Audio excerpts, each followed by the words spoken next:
ด้วยความเคารพไปษาครูบาอาจารย์ทุกตนทุกองค์ครับไปษาแล้วก็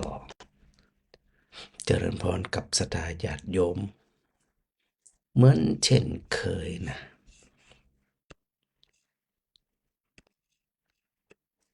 ได้เวลาของการสนทนาธรรมยามดึกกับผู้ช่วยศาสตราจารย์ดอกเตอรพระครูศรีปวรบัณฑิตสถานีวิทยุ106.5เมกะเฮิรตซ์วิทยาลัยสงฆ์นครลำปาง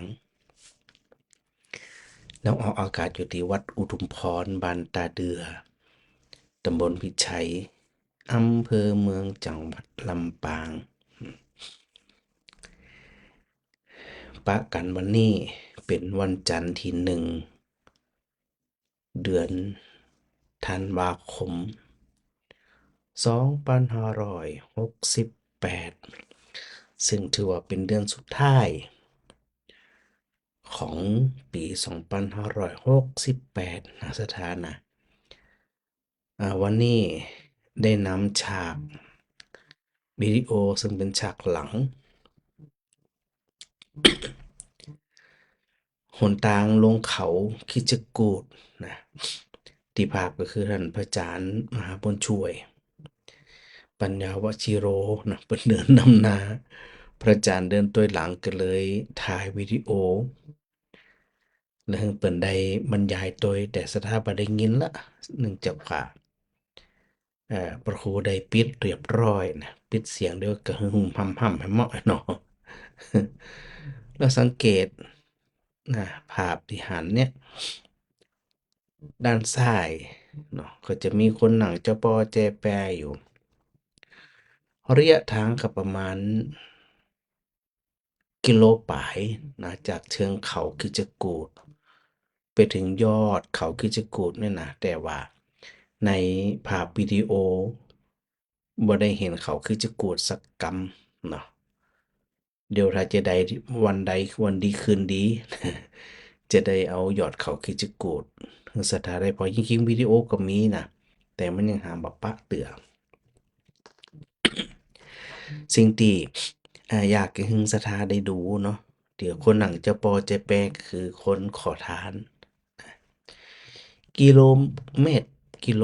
ปลายๆนะคนก่อนั่งเรียงรายกันประดุจดังได้สัมปทานพื้นที่ไหว้เปิ่นจะนั่งที่เอี้ยนะสถานนะตล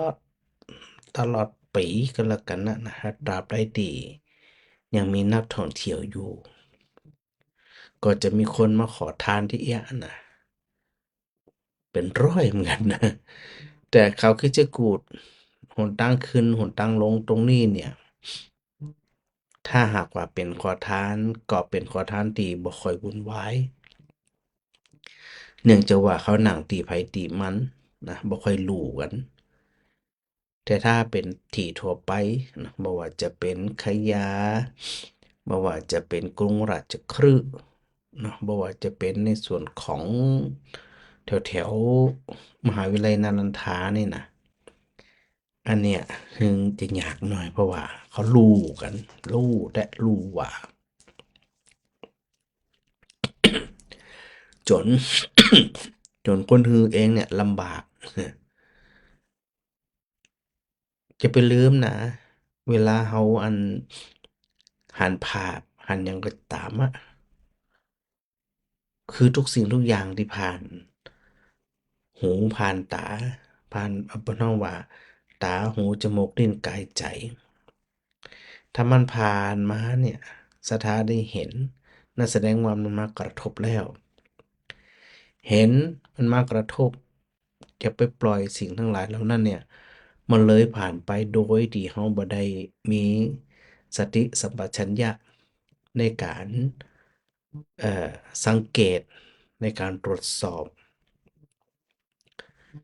เช่นเดียวกันที่ได้เอานำภาพวิดีโอตรงนี้เนี่ยมาคือสถาพรเนี่ยไม่เป็นหนทางขึ้นเขาคือจิกูดเนาะสมัยแต่ก่อนเนี่ยนะสมัย ระพุทธเจ้าเนี่ยหนทางคงจะลำบากกว่าเนี่ยมันนะเดินเลียบเขาไป ขึ้นเขาลงเขาคิชกูฏเนี่ยมันก็ถามว่าไกลก็ไกลอะละชันก็บ่ชันถ้ามาเทียบครับเขาคิชกูฏจังหวัดจันทบุรีของเมืองไทยเขาเนี่ยเขาคิชกูฏเมืองไทยเขายังลำบากกว่าชันกว่าไกลกว่าอิดกว่าเนาะแต่ละคืนเยอะแยะต่างคนต่างคืนจริงๆมันเป็นคันไดนะสถานนะแต่ว่าคันไดซีมันจะอันนั้นน้อยหนึ่งซีมันจะห่างน้อยหนึ่งนะบางช่วงนะบางช่วงก็ห่างบางช่วงก็ทีเป็นหนทางที่พระพุทธเจ้าก็ดีพระอริยสงสาวกก็ดีที่เพิ่นเดินขึ้นเดินลงเนี่ยนะเพิ่นก็ใจสร้างเสร็จเนี่ยแม้แต่พระเจ้าพิมพิสาร เวลาขึ้นไปเฝ้าพระพุทธเจ้าก็ได้กล่าวกันว่าพระองค์ก็เสด็จหนทางเส้นนี้เช่นเดียวกันพระนอพิมพิสารโรดหรือพิมพิสารพาดก็คือหนทางที่พระเจ้าพิมพิสารเปิ่นได้ใจเสด็จดำเนินไปเฝ้าพระพุทธเจ้านะบอกได้ตะกี้ว่าสดาเห็นภาพวิดีโอนี้แล้วเนี่ยสดามีความคิดจะใด ได้คอคิดมีความชุกคิดจะใดอ่าจริงๆแล้วเนี่ยเวลาเราสังเกตตัวสภาพธรรมก็คือทุกสิ่งทุกอย่างที่ผ่านมานั่นเนี่ยเขาจะมองในมิติใดเขาจะใส่ใจในเรื่องใดขอทานบางคนเนี่ยสระพระจันทร์ไปอินเดียครั้งแรก2538 68 ปีนี่ก็คือ30 ปีแล้วที่พระอาจารย์ไปอินเดียเนี่ยนะขอทานบางคนพระอาจารย์เห็นตั้งแต่เมื่อ3 ปี30 ปีที่แล้วบัดเดี๋ยวนี้ก็ยังอยู่และเป็นขอทานอยู่ในสภาพเดิมเหมือนเดิมบางคนตาบอดก็ทำทีรับตาเงี้ยทำตาเลตาเขเงี้ยทำเป็นคนตาบอดคือ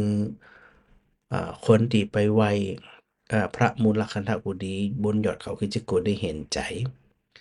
แจกรูปีผ่องแจกขนมปังผ่องคือทุกสิ่งทุกอย่างอะชาวพุทธดีมากจะแจกอันดับหนึ่งก็น่าจะเป็นชาวพุทธจากไทยนี่แหละแจกปัตตรบางทีแจกอันก็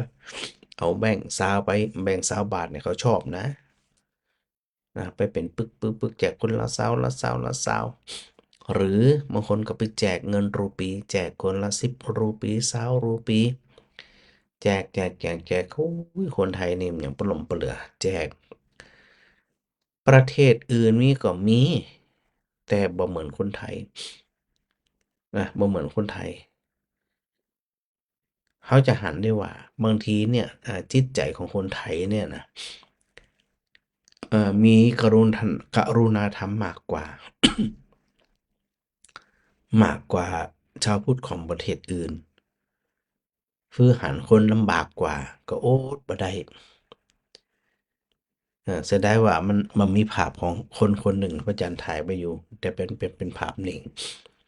อันนั้นก็เสื้อกับบ่ใส่นะใส่เตียวสั้นๆกำดอมเหียนะแต่จังได๋ปรากฏว่าอัน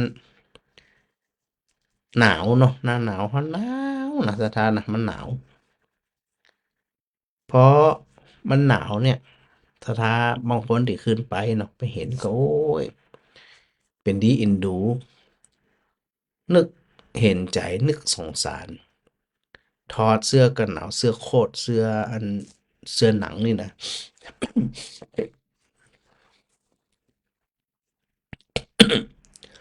ถอดทิ้งเลยก็อันหวังว่ามันจะบ่หนาวต่อไป แต่ปรากฏว่าพอเลยผ่านไปถอดเสื้อเหี่ยเอาไปเก็บไว้เหี่ยบ่ใส่หนาวตอบนะบ่ยอมใส่แล้วก็หนาวตอบแล้วตั้งแต่บัดนั้นถึงบัดนี้แกก็ยังขอตีเก่าเป็นคนเก่า30ปีแล้วนะสถานน่ะแล้วคนที่มาขอทั้งหลายเนี่ยบ่ใช่คนอ่าใหม่เสมอไปบางคนเนี่ยเป็นคนเก่าขอแล้วขอแฮมขอแล้วขอแฮมขออยู่นั่นน่ะสถานน่ะกำลังจวนสถาอูเนาะเรื่องหยังเรื่องอุปนิสัยหรือว่านิสัยหรือว่าวาสนาหรือว่าสันดานที่พระพุทธเจ้าได้ตรัสถึงในเรื่องของอันเอ่อกรรมที่ทำเป็นอาจิน อาจินกรรมเป็นเมาหัวเขาจะมองว่าจะได้ขอบ่คิดทำมาหากิน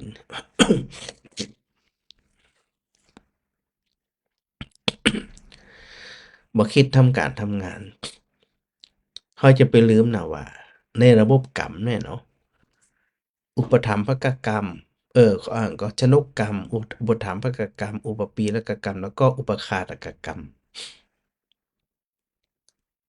มันส่งผลชนกกรรมกรรมนำเกิดเฮานึกถึงคนในสภาพอินเดียเนาะโดยเฉพาะในส่วนของรัฐพิหารบัดเดี๋ยวเนี้ยในสมัยพุทธกาลก็คือแคว้นมคธ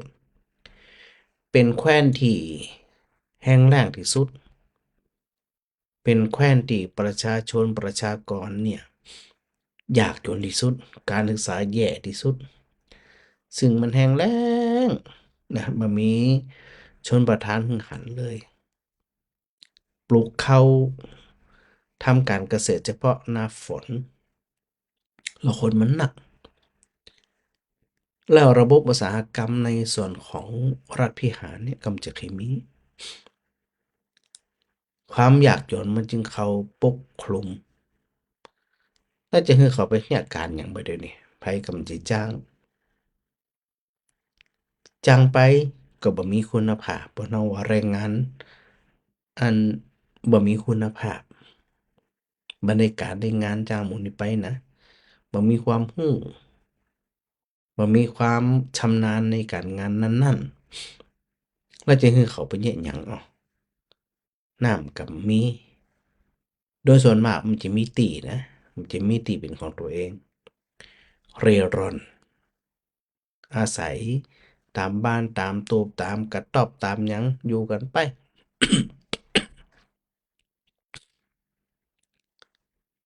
แล้วเขาก็นึกต่อไปนะว่าแล้วบัดใดมันจะหายเจือเถอะมาหายง่ายๆอะบ่ใช่ว่าคนอินเดียประเทศอินเดียย่ำแย่บ่ใช่นะประชากรเปิ่น1,400กว่าล้านคนเดี๋ยวนี้เป็นอันดับหนึ่งของโลกที่มีประชากรมากที่สุด ความสุดโต่งของอินเดียเนี่ยมันสุดโต่งแท้ๆเลยคนรวยก็รวยไปรวยบอดคฤหัสถ์บ้านจ่องโอ้โฮจ่ายเป็นชั่วลูกชั่วหลานชั่วเหลนกำจิหมดแต่บางคนอย่างเอี้ยแต่เฮาหันเนี่ยกว่าจะได้เงินกว่าจะได้อาหารจากคนที่ไปไหว้พระมันจะได้สักเท่าใดหั้นก็คนมันหนักด้วยพอมันมันจะได้เดียถามว่า เอ่อคนหมู่เนี้ยเปิ่นใครเกิดมาเป็นที่อีก็ไม่ไปใครเกิดแล้วพระพุทธเจ้าก็ได้ตรัสถึงในเรื่องของคิหิปฏิบัติก็คืออยู่อย่างมีคุณค่าคือมีความขยันหมั่นเพียรมันทุกอย่างอะนะฮะอุอากาสะเนี่ยอุทานสัมปทาถึงพร้อมด้วยความขยันหมั่นเพียรอารักขสัมปทาได้ทรัพย์สมบัติมาแล้วรู้จักรักษาแบ่งปัน กัลยาณมิตรตาคือคบคนที่นำพาไปสู่ความเจริญแล้วก็สมานตตาประพฤติตนสม่ำเสมอแล้วจะคือคนหมู่นี้เป็นญาจะได้จะดาญาจะได้ก็ไปกลับไปที่ตัวแรกที่ห้องว่าตัวชนกกรรมกรรมนำเกิดเปิ้นกำใจเกิดไม่เอะอยู่ดินแดนพุทธภูมิคนเหล่านี้จะหูจักคำสอนพุทธเจ้าบ่หูจักเลยการนำไปประพฤติปฏิบัติก็แทบบ่มีมันจึงจิแยะนะดังนั้นเนี่ยถามว่ารัฐบาลอินเดียเพิ่นชอบบ่ที่คนของเปิ้นเนี่ยจำนวนมหาศาลเนี่ยชอบเป็นคนขอทานรัฐบาลอินเดียบ่ชอบอยู่แล้วเพราะว่าเปิ้นถือว่าบ่มีคุณภาพนะแต่ก็นั้นก็ตามที่อู้ถึงตะกี้ว่าหมู่นี้เปิ้นเคยเป็นที่เปิ้นจะเคยเป็นโดยสัญชาตญาณของคนบ่จะเป็นคนไม่มีไผอะที่เกิดมาอยากจะลำบากอยากจะขอทานนี่บ่มีจะไปลืมตัวแรกที่เฮาว่าชนกกรรมกรรมนำเกิดเฮาก็บ่ฮู้อะเนาะว่าอดีตชาติของแต่ละคนเนี่ยไปหยังหยังไว้เป็นจั่งใดแต่เฮาอย่าไปลืมนะว่าทำสิ่งใดได้สิ่งนั้นเป็นไปได้หรือไม่คนเหล่านี้เนี่ยในอดีตชาติก่อนเนาะเราบ่ฮู้อะบ่เคยบ่เคยแบ่งปันเป็นคนตระหนี่เป็นคนชอบเอารัดเอาเปรียบโดยวิธีใดวิธีหนึ่งเมื่อตัวเองบ่ได้สะสมไว้เมื่อตัวเองบ่ได้แสวงหาไว้บ่อย่าว่าแต่อดีตเลยแม้แต่ปัจจุบันก็บ่ได้หาแล้วมันจะเอาหยังมาอยู่มากินซะท่ามันบ่ได้อะจึงส่งผลเป็นชนกกรรมกรรมที่นำไปเกิดในครอบครัวของคนเหล่านี้ในดินแดนกันดารแบบนี้ตัวกรรมเฮาบ่หันน่ะนะแต่ว่าสัมผัสใดส่งผลใดอย่าไปประมาทเป็นอันขาดนะว่ากรรมเนี่ยบ่ส่งผลบางทีเนี่ยกว่าจะรู้ตัวก็เมื่อกรรมมันส่งผลแล้วแต่บัดนั้นล่ะปิกมันยะใหม่บัดนั้นล่ะกว่าจะรู้ตัวลำบากเหมือนกับที่พระพุทธเจ้าทรงตรัสเปรียบเทียบกรรมบางประเภทของคนชั่วหรือคนพาลเนี่ยจะทำกรรมหยังก็จ้างแต่นะสถานน่ะเขาก็จะบ่คิดหยังบ่คิดดีบ่คิดเป็นบุญอันหยังที่มันเป็นสิ่งที่บ่ดีอันหยังที่เป็นสิ่งบ่งามอันหยังที่เป็นสิ่งที่มันบ่ถูกต้องอะคนเหล่านี้มันจะทำชอบทำแล้วพอรู้ตัวแถมเตือนหนึ่งวิบากกรรมส่งผลเหมือนกับไฟที่มันไหม้ในกล่องแกลบ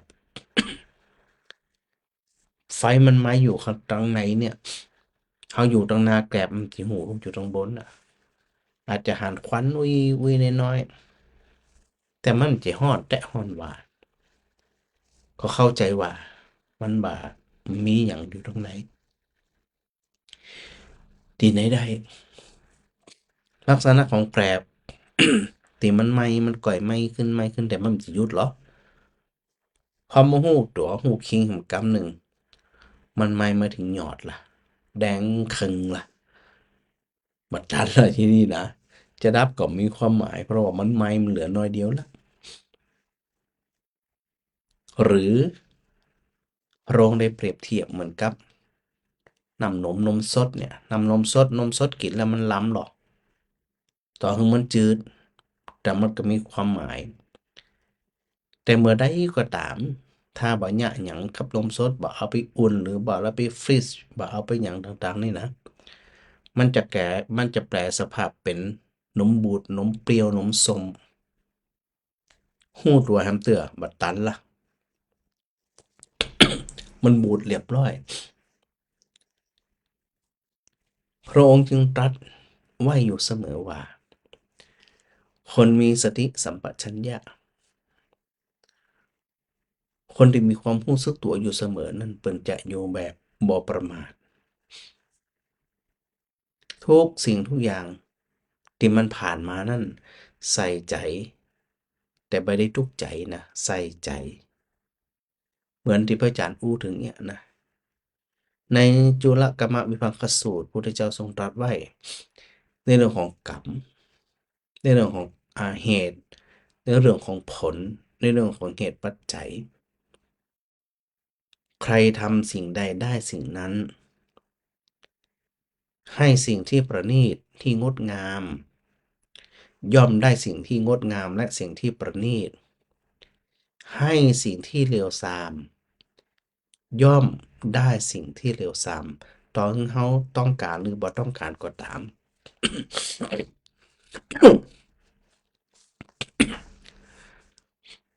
มันก็จะปิกมาหา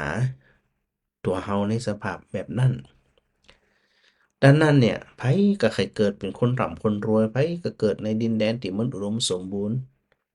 ไผให้เกิดถึงนั้นแต่คำว่าไผตัวนั้นเนี่ยมันจะมีสักกี่คนที่มีสติสัมปชัญญะมีปัญญาในการที่จะสร้างเงื่อนไขถ้า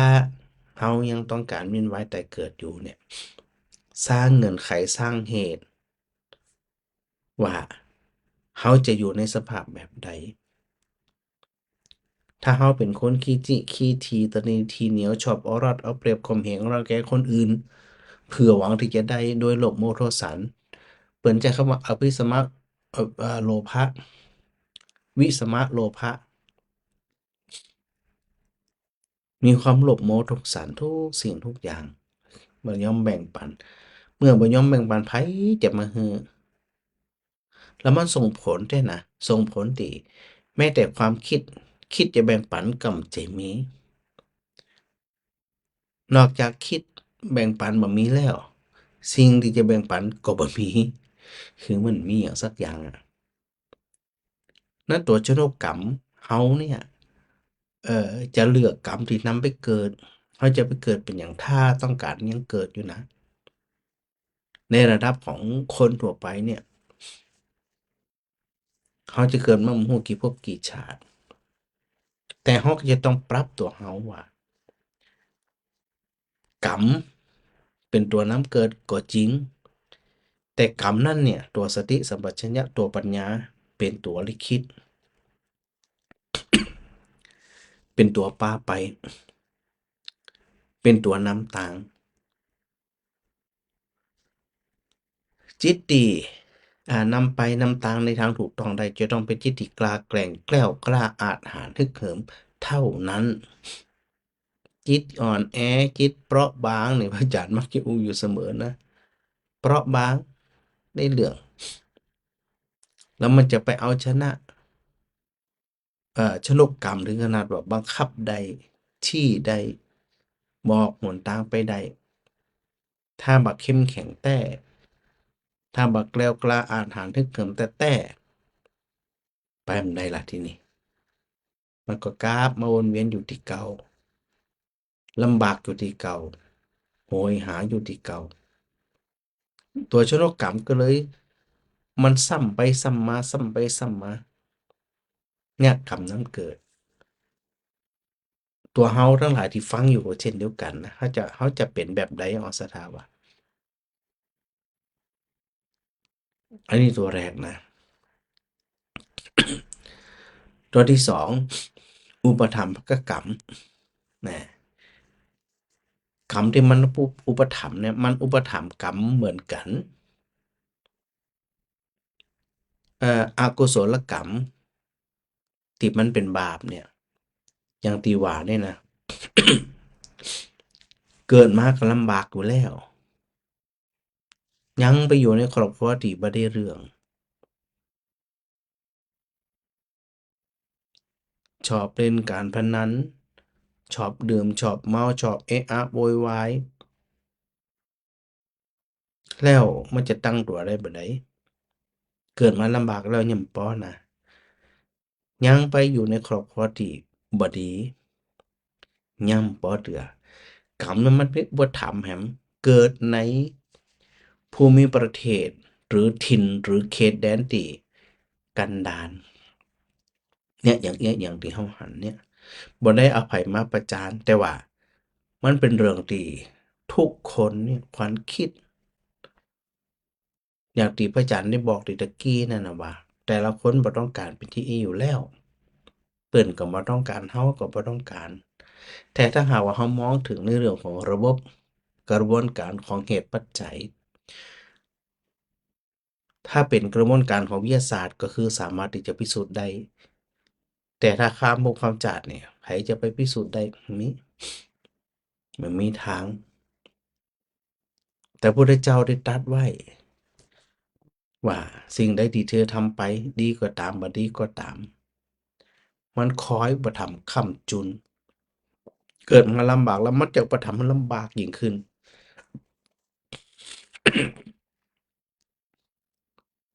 พอเกิดมามีซักอย่างเกิดในครอบครัวก็ย่ำแย่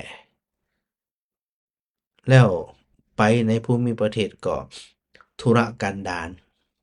ให้หากินหยังน้ำก็มีหยังก็มีตีก็มีนะแล้วมันยังไปอุปถัมภ์ให้มันนะว่าบ่ต้องยากการนะขอดีกว่าขอทานมันง่ายดิมันต้องบกมันต้องแบกมันต้องหามมันต้องอิดนั่งเรียกวันค่ำหนาวก็นั่งร้อนก็นั่งใครฮื้อก็เอาบ่ฮื้อก็เนี่ยจะได้มาล่ะปล่อยชีวิตเนี่ยขึ้นอยู่กับคนที่เปิ่นเดินทางมาว่าเปิ่นจะฮื้อก็บ่ฮื้อโอ้โฮเป็นการใช้ชีวิตที่ประมาทอย่างยิ่งเพราะชีวิตของคนเราเนี่ยถ้าบ่มีความพร้อมเขาจะเป็นอิสระบ่ได้เลยจะต้องอาศัยคนอื่น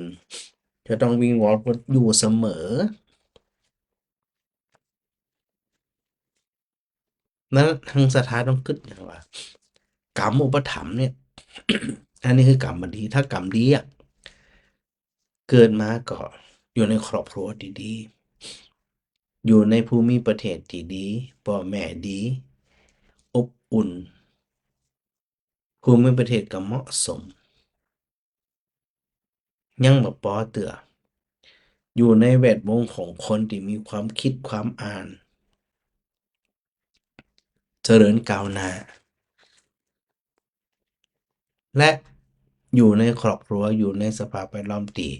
มีความพร้อมที่จะแบ่งปันอันเนี้ยบุญก็อุปถัมภ์บุญ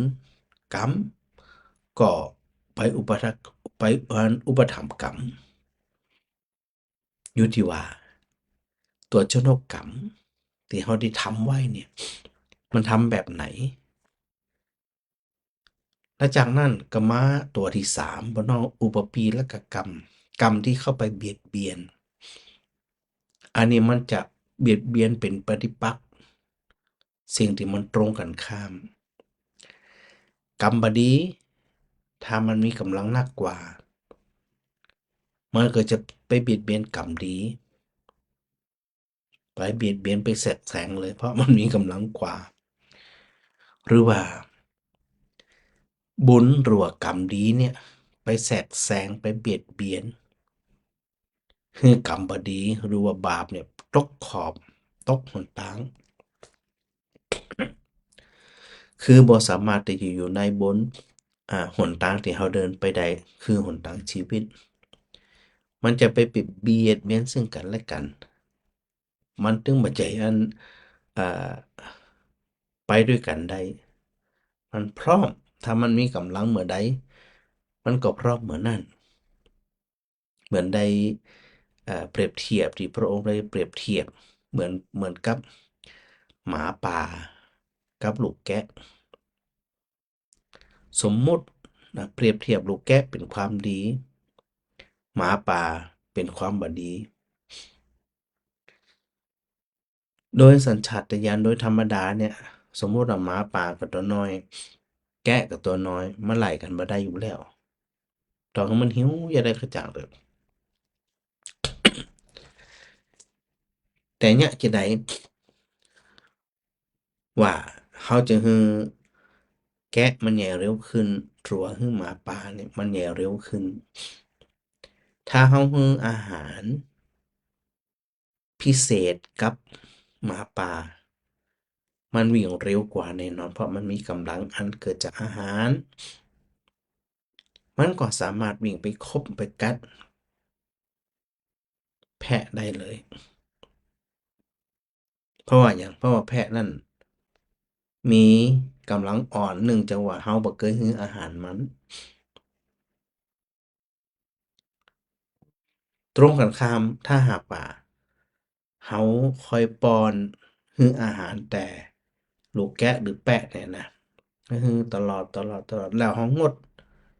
ให้อาหารกับหมาป่าตัวแกะมีกำลังมากกว่าหันหมาป่าที่ไหนมันพร้อมวิ่งแล้ววิ่งเร็วๆกว่าแล้วหมาป่าเป็นจั่งใดหมาป่าบ่มีแรงบ่มีกำลังเพราะ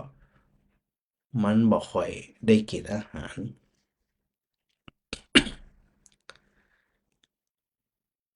ผลสำริดหรือว่าโดยที่สุดของผลอันเกิดจากสิ่งที่ได้สะสมไว้เนี่ยอันใดมันจะแรงมากกว่ามันจะไปเบียดเบียนซึ่งกันและกันถ้าสมมุติว่าเฮาวันเปรียบเทียบระหว่างอันหมาป่ากับหมาบ้านสมมุตินะหมาฮ้วหมาป่าจะดีกว่าหรือว่าหมาบ้านจะดีกว่าหมาฮ้วแต่ถ้าหากว่าหมาบ้านมันสวกกว่าหมาป่ามันพร้อมจะคบจะกัดอยู่เสมอเพราะมันมีแรงหนักกว่าระบบของความคิดระบบของกรรมก็เช่นเดียวกัน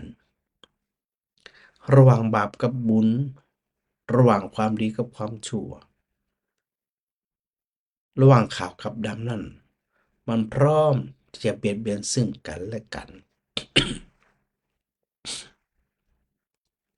มันอยู่ที่ว่าเฮาเนี่ยจะสะสมทางใดบางคนนี่นั่งโศกนั่งเศร้านั่งลำลิลำไรคิดถึงสิ่งที่จะอยากให้จิตมันเศร้าหมองสลัดยากละทีนี้นะถ้ามันยะมันก็คุ้นชินเหียมันเกยเหียมันชอบเหียพอหูรวมกำหนึ่งสลัดมาได้ล่ะไปล่ะแต่กับบางคนมีสติสัมปชัญญะอยู่เสมออันหยังก็ตามที่มากระทบอันหยังก็ตามที่มาผ่านพบปะพบเจอเนี่ยบ่ได้ปล่อยผ่านแต่ก็บ่ได้ถือเอามาเป็นความทุกข์เอานำมาพิจารณาอย่างเช่นที่เราได้หันเนี่ยมันมีไผอยากเป็นขอทานถึงเปิ้นถึงเฮาแต่พฤติกรรมอุปนิสัยหรือนิสัยของแต่ละคนนั่นเนี่ยเฮาเป็นผู้ที่สะสมไว้ทั้งสิ้นเราจะไปลืมที่พระอาจารย์อู้ถึงในเรื่องของอุปปีและกกรรมมันพร้อมที่จะเบียดเบียนประหัตประหารและสุดท้ายอุปคาตกกรรมกรรมที่เข้าไปตัดซึ่งมันตัดสิ่งที่มันตรงกันข้ามอันนี้เป็นห้องว่ามีกำลังนักกว่าชนิดที่ว่าสู้รบปรบมือกันบ่ได้อันใดมีแรงหนักกว่ามันจะปัดสิ่งทั้งหลายเหล่านั้นเหมือนน้ำกับไฟเนาะวันก่อนอู้ถึงเรื่องอันแม่น้ำคงคาหนึ่งก็ระหว่างน้ำกับไฟเนี่ยสถาว่าอันใดจะชนะมันเป็นปฏิปักษ์ต่อกันอยู่แล้วผมก็ สถาบอกว่าน้ำมีกำลังหนักกว่า หรือว่าไฟมีกำลังหนักกว่า สามารถที่จะเอาชนะซึ่งกันและกัน มันจะไปตัดขาดซึ่งกันและกันเลย อันนี้เดี๋ยวพระอาจารย์เปิดสายจากนี้ไปเนี่ยคือสตาร์ได้ร่วมสนทนาธรรมกับพระอาจารย์ว่า ระหว่างน้ำกับไฟ อันใดจะแปรอันใดจะก้านคือศรัทธาจ่วยคิดว่าพระอาจารย์นั้นอยู่คนเดียวพระครูอยู่คนเดียวเนี่ยศรัทธาอาจจะฟังไปเพลินไปรับไปสงสัยจะหงิบรับไปหลายคนแล้วนะตอนนี้นะ ยิ่งอันอากาศเย็นๆนี่สำให้นะเหมาะขนาดอะห่มผ้าต่วมเนี่ยปัตตะเราอุ่นจุนลุนอะแล้วก็มีหรือเจ้ากล่อมไหนะปัตตะเรารับเหมาะคือสถาได้จ่วยตอบพระอาจารย์ตอบพระครูโดยนะว่าน้ำกับไฟอันใดจะชนะอันนี้เปิดโอกาสแล้วเนอะเดี๋ยวจะหาว่าวันนี้ท่านครูบ่ได้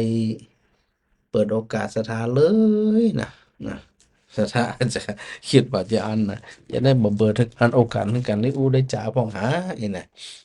อันนี้เปิดโอกาสละนะเพื่อสถาจะได้อันจ่าพูดคุยสถาจะได้อันรวมเนาะจัดรายการไปพร้อมๆกันในสถานะมีส่วนร่วมเนาะในช่วงที่รออันสายสถาอยู่เนี่ยก็ถือโอกาสได้ทักทายหลายคนหลายท่านที่ได้พิมพ์ข้อความเข้ามานะแม่สมจิตอินทรวิจิตรนะสถาบันฟอนต์ชัดเจนดีสาธุเจ้า แล้วก็อันบอกว่าขอทานเยอะมาก อันนี้ยังน้อยไปนะมันนักกว่านี้นะ แม่มาลีแบบนี้มันก็อ่านเจ้าเจ้าอันใดจะชนะอันใดอืมเยอะเลยอ่ะถ้าตอนแรกหน้าไม่หนาเพราะอ่านนี่แล้วประเดี๋ยวนี้ก็มาคือเห็นปะถ้าไฟมันดับสามารถที่จะรับได้เนี่ยอืมแล้วเดี๋ยวอันเดี๋ยวแล้วอันใดจะแปรอันใดจะกาดล่ะทีนี้แก้ได้จัดการเออแต่ถ้าหน้ามันหนักก็ชนะได้เนี่ยไฟกาดนี่ด้วยนะไฟได้เราไฟถ้ากันถ้าไฟมันหนักกว่าก้านเจ้าเออ แหมเอออาจารย์คนเดียวได้จะว่าคนเดียวสถาจะว่าอาจารย์จมอยู่ตนเดียวอยู่ฮะนะอย่างนั้น แต่แล้วเจ้าฟังอยู่เนี่ยตัวตรงนี้เนี่ยที่พระอาจารย์นำมาให้พออย่างนี้นะจวนสถาคิดหักเข้าหาตัวเก่าแล้วก็บ่ได้เศร้าโศกเสียใจตัวแต่เฮาจะไปเป็นอย่างที่มันบ่ควรเป็นเจ้าแค่นั้นเนาะตีอันหนังมูนี่นี่เป็นขอทานทั้งนั้นเลยแหละเจ้าแม่นเรื่องนั้นนะเจ้าอันนี้หันน้อยเดียวนะจริงๆมันตลอดเส้นทางเนี่ยคือทางคืนเขาคิดกูดเนี่ยแม่นทั้งนั้นนะเจ้าฝากเลยแหละเจ้าฝากเดียวส่วนมากเขาจะยืนหนังอยู่ฝากเดียว อืมเนี่ยเพราะว่าจิตใจมันไปเสพคุณมันชอบที่อีมันก็สลัดยากล่ะเจ้าแม่นแล้วเขาคิดว่าขอทานมันง่ายสุดไงมันต้องไปแบกไปหามาอิดมาหิวอย่างนั้นหนังนั้นกันไปหยังกันไปนะโดยลำพังตัวเองตีตัวเฮาเนี่ยที่เฮาเซตคูณมาตั้งแต่น้อยจนถึงใหญ่เนาะสลัดอะไรอย่างเนี้ยอืมนี่นั่นนะแม่นมันมัดเขาก็ยังลืมทิ้งไปเนี่ยแม่นเพราะมันสะสมจนคุ้นชินเนี่ยบางคนบางคนซ้ำห้อะเวลาเราเดินขึ้นไปนี่นะเปิ่นจะเอาไม้กวาดคล้ายๆกับอันไม้กวาดหญ้าคัดเนี่ยปาดถึงต่างมันเลี่ยมมาปะนะถึงเราเดินไปตลอดสะอาดเหมือนกับว่าได้ทำงานอ่า บางคนก็โอ้ดีแล้วลูกปัดหนทางสะอาดนี่นะพอเดินผ่านไปแค่นั้นอ่ะมันก็เอาขี้เหอะอันเก่านะมาไว้ที่เก่าเงี้ย คนใหม่ขึ้นไปก็กวาดถึงหันมาแหมอืมเออก็แต่เด็กผู้ใหญ่จะถามว่าถ้าเฮาคือคนใดคนหนึ่งเขาจะแย่งกันก็เจ้าในบางหนทางขึ้นมาเนี่ยบ่ค่อยแย่งเจ้าแต่ว่าถ้าพื้นที่ทั่วไปนี่โอ้ยรู้กันคนฮือจะเป็นลมอะนักรู้กันอืมเอามาเป็นอืนั้นมคติเตือนใจหมู่เราทั้งหลายว่าจ้ะชีวิตบ่ควรประมาทเนี่ยเราสะสมสิ่งใดมันจะก็ย่อมได้สิ่งนั้นอีน่ะเนาะตีพระอาจารย์ที่ท่านพ่อครูเดินนี่แฮมไก่ก็ไม่คิดโกงไกลกะประมาณจ้ะกิโลปลายเกือบ2 กิโลอะเจ้าอ๋อเดินขึ้นจ้ะเดินขึ้นเดินขึ้นเดี๋ยววันหลังจะเอาอันโหมเขาคิดจะคุณพอร์ตด้วยเนาะเจ้าสาธุเจ้าเจ้ารักษาสุขภาพเนาะเจ้าเจ้า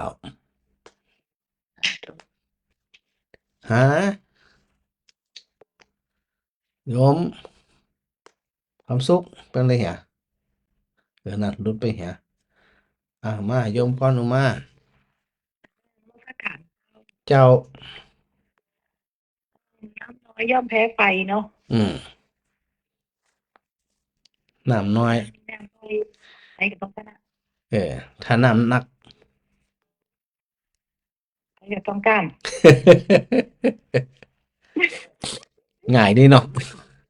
ใช่ที่พระอาจารย์เออทีนี้จะถามพระอาจารย์เหมือนกันว่า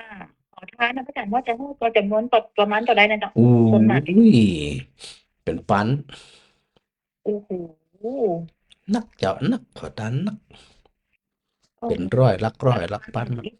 บ้านประเทศมันจะอิดขนาดเนี่ยจะได้มันคนมันนักแล้วก็อย่างที่ว่าเนี่ยก็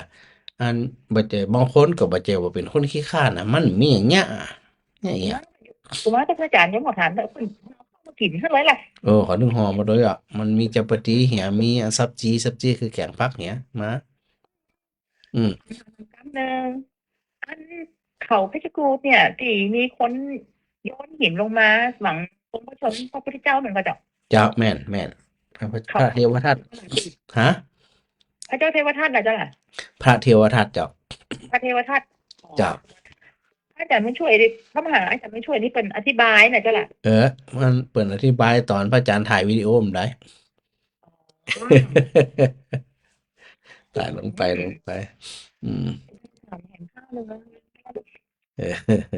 ยางนั่นน่ะเจ้าคือบ่ได้ก็เรียกว่ามาอย่างเรียกนั่นเด้อเนี่ย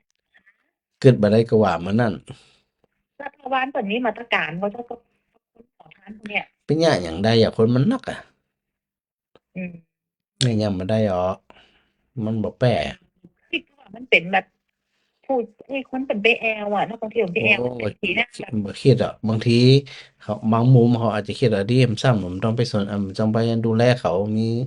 นักท่องเที่ยวเลี้ยงเขาอยู่แล้วอีเนี่ยอาจจะคิดมุมนี้ก็ได้หรอกโอ้ย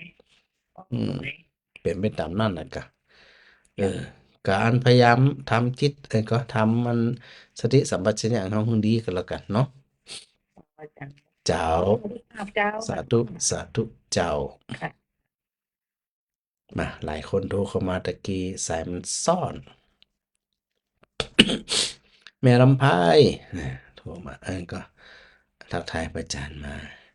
แม่บัวตองอินสุวรรณนอนนมัสการฟังอยู่เจ้านะโยมสุขบ้านมุนเกิดอะไรเหียตะกี้โทรมาอยู่เอาแม่ยุพินขึ้นมาก่อนแม่ยุพินเอาขอตอบจิ้มน้องตอบจิแด ว่าดับไฟใจของตัวเขาคงจะง่ายกว่าเจ้าเออดับไฟในใจเขาเอาอย่างไปดับอ่ะก็สติก็เจ้านึกว่ากินน้ำนึกว่ากินน้ำแข็งนักก็ต้องใช้น้ๆเออ ำหรือว่าน้ำใจตัวสติถูกต้องละนี่แม่อยู่พินว่าตะกี้นะตัวสตัวสติติเนี่ยโอ้โหปล่อยดับไปแต่เจ้าคือตัวสติมันไปหูตันไงเจ้าไปหูตันว่าใจมันห้อนใจมันถูกกระทบแล้วเนี่ยก่อเกิดโทสะก่อเกิดความหงุดหงิดก่อเกิดความโมโหก่อเกิดความอาฆาตพยาบาทนี่นะพอมีสติเซตเนี่ยธรรมะอย่างอื่นมันจึงจะเกิดขึ้นเช่นมีเมตตามีกรุณามีมุทิตามีอุเบกขาพวกเนี่ยนะ มันถึงจะต้อยมา ใจน้ำดับนี่มันดับได้แน่นอน ถ้าน้ำดับเนี่ยมันจะดับจะได้มันก็ห ไป นาวสั่น เองนะเนาะ เป็นไข้หวัดเนี่ยกะ คือต้องมี ใจ มีสติสัมปชัญญะก่อนเกิดปัญญามันๆจ้ะคือหูตามมันอ่ะ มันถึงจะไปดับได้ อันแย่ดับมาได้แน่นอนอ่ะนะมันเป็นธรรมเปิดหัวทุกสิ่งทุกอย่างมันมีปฏิปักษ์ต่อกันมันห่อนมาเขาก็ดับด้วยความเมตตา ดับด้วยความกรุณา เมตตากรุณาจะเกิดขึ้นได้ก็ต่อเมื่อมีสติสัมปชัญญะอย่านะมันถึงจะจัดการมันได้นะจะไปให้มันเกิดมันดับมันเกิดมันก็จะหมอดละเพราะมันหมอดแล้วมันบ่ขึ้นแล้วมันบ่ฮ้อนละ เจ้า เจ้า สาธุ สาธุเจ้าให้โทรมาสายมาที่กำเป็นอย่างโทรมาใหม่เนอะปีบัวคำเป็นบุญตาที่ได้เห็นสาธุโดยแม่จันเป้งปัญญารักษานมัสการฟังอยู่เนอะแม่เรนูสาธุสาธุแม่สมควรใจน้อยนมัสการเจ้าแม่สุนันทากาดีนมัสการไปจัดมาฮัลโหล โอ้ยแปะ ฮะมือพอจะแปบมันเตี่ยแล้วมันแปบก่อนกะ โอ้ติ๊กติ๊ก ฮะฮะ ฮะโอ้ติ๊กติ๊กไอ้มัน เออ ไปก็ได้ นั่นนะกะนี่มาอู้เห็นติ๊กอีกแหละมาก็แล้วแหละ ครับคำนั้นแหละ เอาน้ำกับไฟอันใดอันใดจะแปลกกว่าอันใดจะชนะอันใดจะก้าน เขาบอกไอ้แม่บอกให้ความเห็นอย่างเช่นอย่างโอ้ หัวมันมาถูก แล้วแต่ทุกเจ้าเถอะทุกเจ้าว่าจะได้ก็เอาจะอันนั้นแหละ นั่นแหละกะแค่แต่เจ้ากะเจ้าคิดคนเดียว ทุกเจ้าถามเองก็ตอบเองแหละแหละ ถามเองก็ตอบเองอ่ะ นี่ยังมาหน่อยนะ อย่างขอทานเนี่ยมันต้องโอ้มันละ เออหรอ เออก ำลังอู้ถึงว่าอันระหว่างน้ำกับไฟอันไหนหนักกว่านะกะอันใดอันชนะอันใดก้านเนี่ยนะกะเหมือนบุญกับบาปนี่กะระหว่างบุญกับบาปที่อยู่ในใจเฮาเนี่ยอันใดมันจะแปรอันใดมันจะก้านเนี่ยนะ เอาเอาธรรมะเอาผม มันเป็นแปะ มันดึงแปะมันน่ะเนาะมันยำไปเนาะ ได้กะยันไป แต่มันต้องอาศัยจิตใจที่เฮาหานึกเหิมนะ นั่นแหละกะเราต้องใจเย็น บางคนเนี่ย นั่น อ่า แหละ ฟังธรรมะมันสวดมนต์มันเกิดมีไผคนใดคนหนึ่งกระแสะเข้ามาเฮ้าได้กินยังอะได้กระสวดมนต์นะอย่างเงี้ยสมมุติอีกนะมาเอาละเขาว่ามันมาเอาละไอ้น่ะใจมันถอยอ่ะ แม่จะพูดฟัง อืม เขาว่าแม่นะ อืม อันนี้อันเตียนเนาะ อืม จะอันโยเข้าพบาลละเอาเข้ามาคดว่าให้แม่อย่าเขาเห็นว่าเหม็นนั่งก็หมดตัวอย่า อืม แล้วไอ้แม่ก็ถามอันนี้มันเหม็นก็ว่านั่นเหม็นลูกควายอ่ะ อืม เหม็นก็ทราบนั่นก็บอกผมทราบแล้วเองถ้าเป็นแม่ว่าเขาจะสร้างแม่แล้วนะ อืม แล้วแม่บอกว่านะ อืม แม่มาตอบสักอย่างนะ อืม ถ้าเขาว่าอย่างนั้นแม่จะมาตอบ ถ้าเฮาดมพอมันเหม็นแต่ขอบคุณเนอะขอบคุณในใจฮะถ้ามันเหม็นจ้างเขายังเนาะ จ้างเขาอย่างไอ้แม่ต้องว่านะ เออ บอก เนี่ยใจมันต้องนักแน่นจ้ะมันต้องฮึกเหิมปออ่ะมันต้องกล้าแกร่งปออ่ะก็อันก็ไปแย่ไปไหวจะได้เนาะ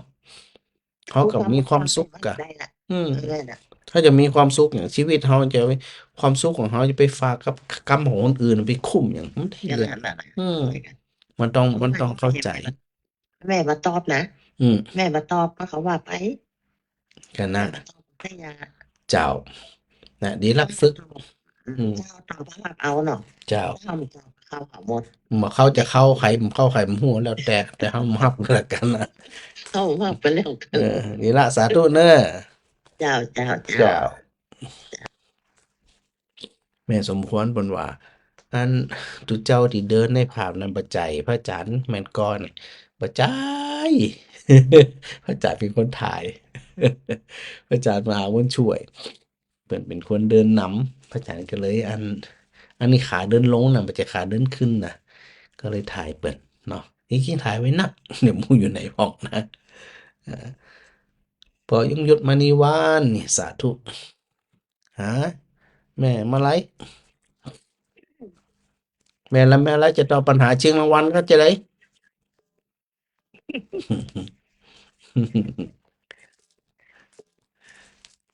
อันใดจะแป้อันใดจะกล้าไว้แต่เจ้าสาธุเจ้าสาธุเจ้าก็ยังเจ้ายังก็แม่ที่เป็นว่าเมื่อกี้นะเดี๋ยวก็แม่เขาจรนะแล้วแต่ทุกเจ้าตัวถ้ากูแล้วแต่ทุกเจ้าแล้วกันแหละเออ ไม่ต้องเองอย่างจะไม่ย้ายมาเมื่อกี้นะก็ จำเป็นนะกะสถาบันตอบก็จำเป็นทุกเจ้าเลยกะเออก็แม่ก็นั่งใกล้หัวอยู่กันที่แล้วนี่เนี่ยคงพาสบายใจ ฟังอ่ะ เจ้าดีละเดี๋ยวจะเฉลยเนอะแม่มึงนะเจ้าอย่าไปเศร้าโศกเนี่ยมันคบขันนี้นะแม่เป็นคนที่ไข่หัวแล้วที่ให้ด้วยล่ะ เจ้าสาธุหัวหัวนี้แหละเจ้าสาธุเนอะเจ้าเจ้าสาธุเจ้าสาสาธุธุเจ้าจ้าฮะสถาบันมออยู่ว่าจะได้นี่ประเด็นนี่จะตอบจะได้นี่หืมสวัสดีฮะเดี๋ยวนั่นเนาะถ้าผมว่า อินทาตาลีมันที่แกต้องไปแกมาท้าหลังเจ้า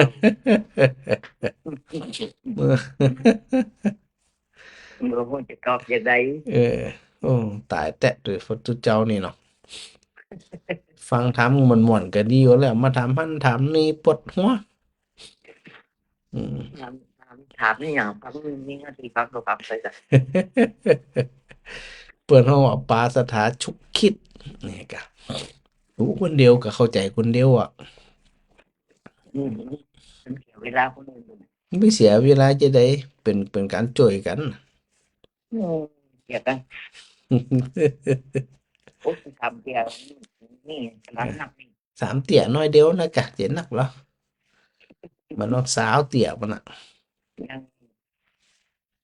ท่านผู้ว่าหนึ่งเกี่ยวกับอาหารนี่นั่นแหละนั่นน่ะแค่นั้นจบเลยตรงเนี้ยอย่างมันอะอันนี้อืมอันนี้มีความทรงจำอยู่นี่ดีละปรับไปค่าเจ้าขายของดีไปเออสนใจอย่างสักอย่างเอาชีวิตตัวเองให้รอดก็แล้วกันเน้นถึงหน่อยอืมไปบ้านใส่ไปมาอืม หาไปหาตัวเนี่ยเรียกเนาะความจำได้เออเลยสบายใจของเขาตัวอย่างตัวเนาะผสมโอเราเล็กก็อยู่ได้ตัวเองกะก็เจ้าน่าไม่ว่า อืม ก็ยังมาถามไปถามชอบแต่งยงยังบอกหมดแล้วเนี่ย โอเคสาธุเนอะเจ้าไปกาเจ้ารประกาศสาเออธุเจ้าท่านเจ้าหลายท่านโทรเข้ามาแม่คำปานเข้าใจหลายคนโทรเข้ามาบัดใดอันรับสายมันซ่อนกันเนาะแม่กาบสีคันแก้วนะแม่ชุติการรอดพยานแม่ต้อยชนิดาอันแม่ยุพินน่าสงสารมากสงสารไปสงสารอันอย่างก็คนขอทานก็สงสารเจ้าตีนางอูอยู่เนี่ยแม่มาลีสาธุเจ้าแล้วก็อันแม่พิสมัยเป็นบุญแต้ๆได้เห็นฉากหลังเดี๋ยวจะมีมาเรื่อยๆอะนะวันนี้ก็ปรับฉากหลังวันนี้ติดตัดขอบหูปของพระครูเนี่ยกั้นในกระดายอ่ะก็เลยโทรหาดีเจนัดน้องนัดเปิดได้จ่วยนะก็ถึงมากลับมาอย่างเดิมได้นะจะไปกดคนเดียวเนี่ยกดพิษกดหลำไงมันก็เลยแก้ไข น้องนัดมาจ่วยแกเรียบร้อยแล้วนะแม่มารีนะแม่มารีขนมไทยแล้วก็โยมโยมสุริวิยานะสาธุ โยมสุวิริยาสุวรรณโกฏนะได้ฟังพระอาจารย์แล้วก็ทักทายกันมาเป็นประจำสาธุด้วยนะสาธุสาธุแม่เทียมฟ้าคำปาแล้วอันฉากหลังอินเดียใจก็แม่นนะเป็น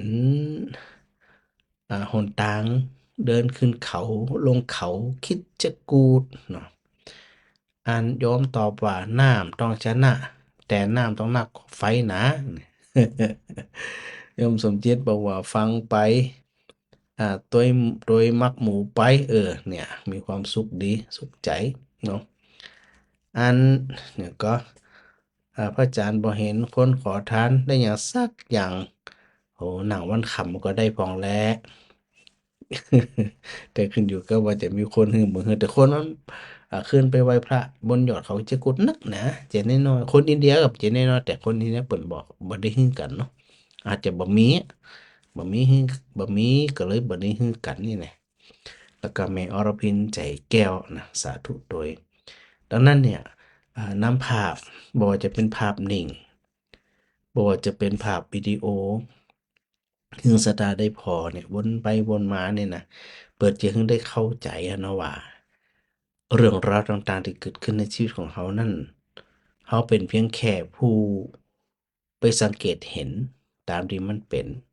เขาก็บ่ได้เอาจิตใจของเขาเนี่ยไปติดอยู่สิ่งใดสิ่งหนึ่งแต่